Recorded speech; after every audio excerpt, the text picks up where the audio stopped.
नमस्कार प्रिय भक्तों, आप सबका स्वागत है मेरे जीके स्टडी एजुकेशन चैनल पर। आज हम भगवान भोलेनाथ और माता पार्वती की बहुत ही अद्भुत कहानी सुनाने जा रही हूँ। कहानी का प्रसंग है कि मनुष्य अपने कर्म से ही सुख और दुख पाता है। तो चलिए इस पावन कहानी को हम सुनते हैं और इसे प्रारंभ करते हैं।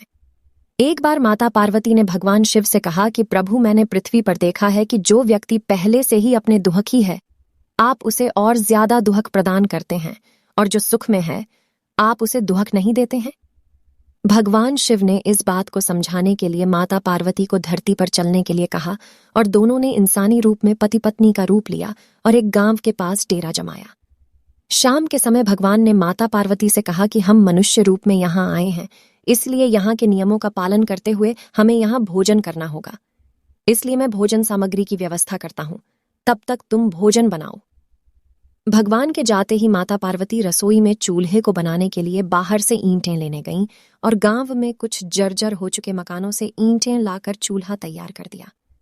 चूल्हा तैयार होते ही भगवान वहां पर बिना कुछ लाए ही प्रकट हो गए।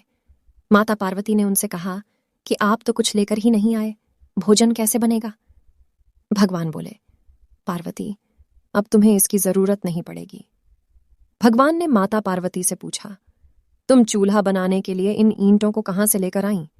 तो इस पर माता पार्वती ने कहा, प्रभु, इस गांव में बहुत से ऐसे घर भी हैं जिनका रखरखाव सही ढंग से नहीं हो रहा है।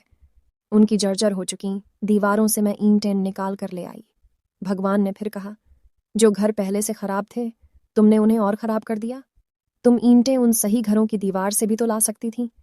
माता पार्वती बोली, प्रभु, उन घरों में रहने वाले लोगों ने उनका रखरखाव बहुत सही तरीके से किया है और वो घर सुंदर भी लग रहे हैं।